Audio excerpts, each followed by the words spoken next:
Top quality और consistent performance के लिए सिर्फ सिल्वर पंप नाम याद रखना।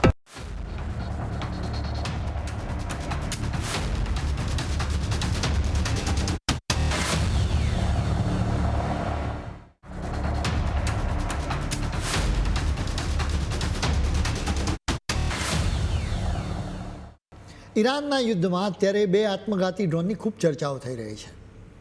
ઈરાનનું શાયદ 136 અને અમેરિકાનું લુકાસ ડ્રોન અત્યારે રણમેદાનમાં કેર મચાવી રહ્યું છે. પરંપરાગત હથિયારોની સરખામણીએ આ સસ્તા ડ્રોન જે રીતે શક્તિશાળી હુમલા કરી રહ્યા છે તેનાથી આખી દુનિયાને આશ્ચર્ય થઈ રહ્યું છે. શાયદ ડ્રોન હોય કે લુકાસ, આ બંને હકીકતમાં કેમિકલ્સ ડ્રોન છે. આધુનિક યુદ્ધની ભાષામાં તેને વન વે એટેક ડ્રોન અને આત્મઘાતી ડ્રોન તરીકે પણ ઓળખવામાં આવે છે. આ હથિયારની સૌથી મોટી ખાસિયત એ છે કે તે હવામાં લાંબા સમય સુધી એક તો શિકારની શોધમાં ફર્યા કરે અને ટાર્ગેટ મળતાની સાથે જ તેના પર ટકરાઈને પોતે પણ ફાટી જાય, એટલે કે આત્મઘાતી હુમલો કરે. આ ડ્રોન એક રીતે ઉડતી મિસાઇલ જેવું કામ કરે છે, જે એકવાર લક્ષ્ય પર તૂટી પડ્યા પછી પાછું આવતું જ નથી. આધુનિક યુદ્ધના આ બદલાતા સમીકરણોમાં ભારત પણ હવે પાછળ નથી. ભારત અત્યારે ચૂપચાપ પોતાની તાકાત વધારી રહ્યું છે. આપણો દેશ સંપૂર્ણપણે સ્વદેશી ટેકનોલોજીથી શેષનાગ 150 ડ્રોન તૈયાર કરી રહ્યો છે. ભારતની આ સ્વદેશી તાકાત ભારતમાં દુશ્મનો માટે મોટો પડકાર સાબિત થશે.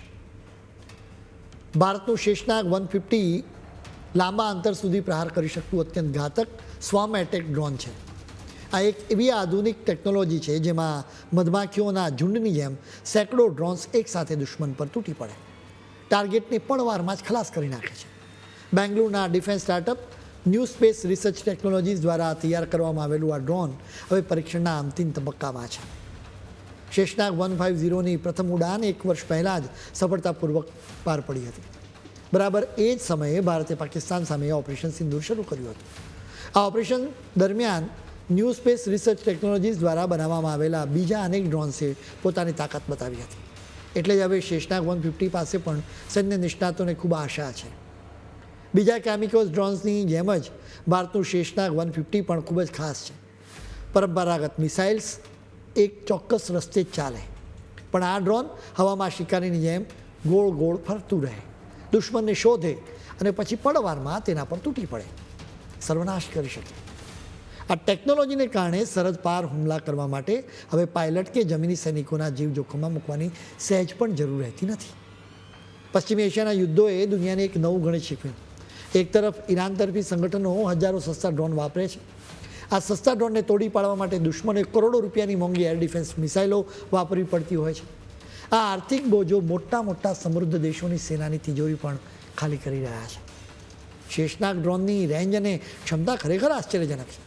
આ ડ્રોન 1000 કિલોમીટરથી પણ વધુ અંતર સુધી પ્રહાર કરી શકે છે. એ સતત 5 કલાક સુધી હવામાં રહીને દુશ્મન પર નજર રાખી શકે. એ પોતાની સાથે 25થી 40 કિલો જેટલો શક્તિશાળી વિસ્ફોટક પણ લઈ જઈ શકે. એની સૌથી મોટી તાકાત એ છે કે પોતાની મેળે જ ટાર્ગેટને ઓળખીને એના પર ત્રાટકે છે. અમેરિકાએ ભલે ઈરાનના શાયદ ડ્રોનની ટક્કરમાં લુકાસ બનાવી હોય, જોકે ભારત હવે અમેરિકાથી પણ એક ડગલું આગળ વધવાની તૈયારીમાં છે. અમેરિકાનું લુકાસ ડ્રોન ઇલોન મસ્કની સ્ટારલિંક જેવી સેટેલાઇટ સિસ્ટમ પર સંપૂર્ણપણે નિર્ભર છે, પરંતુ ભારતનું શેષનાગ વિઝ્યુઅલ નેવિગેશન સિસ્ટમથી સજ્જ હશે. આ એવી ટેકનોલોજી છે જે એવા વિસ્તારોમાં પણ સચોટ કામ કરશે જ્યાં દુશ્મનોએ જીપીએસ જામ કરી દીધું હોય. આ ડ્રોનનું ખરું મગજ એનું મધર કોડ અને ખાસ અલ્ગોરિધમ છે, જે સેંકડો ડ્રોન્સની વચ્ચે સારી રીતે સંકલન જાળવી રાખે છે. ભારત હવે વધુ એક ડ્રોનની સાથે પોતાની ધાક જમાવવા તૈયાર છે. સ્વદેશી સંરક્ષણ કંપની આઈજી ડિફેન્સે એના અત્યંત મહત્વાકાંક્ષી પ્રોજેક્ટ કાલની પહેલી ઝલક દુનિયાને બતાવી છે. આ પ્રોજેક્ટનો મુખ્ય ઉદ્દેશ ભારતની સૈન્ય શક્તિમાં એવા ડ્રોન્સ ઉમેરવાનો છે જે દુશ્મનના પ્રદેશમાં ઊંડે સુધી ઘૂસીને હુમલો કરી શકે. આ ડ્રોનની તાકાત વિશે વાત કરીએ ને તો એ 1000 કિલોમીટર સુધીની રેન્જ ધરાવે અને 3 થી 5 કલાક સુધી હવામાં ઉડી શકે. એ યુદ્ધના અતિ જોખમ વિસ્તારોમાં પણ ઘૂસી શકે, જ્યાં રહીને લક્ષ્ય પર નજર રાખશે અને જરૂર પડે તો હુમલા પહેલાં પોતાનો રસ્તો પણ બદલી શકે.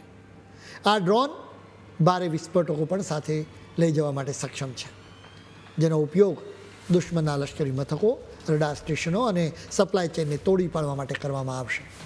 સૌથી મહત્ત્વની વાત એ છે કે પ્રોજેક્ટ કાલ દ્વારા જે ભારતને સચોટ હુમલા કરવા માટે એક રસ્તો અને અસરકારક એક વિકલ્પ મળવા જઈ રહ્યો છે.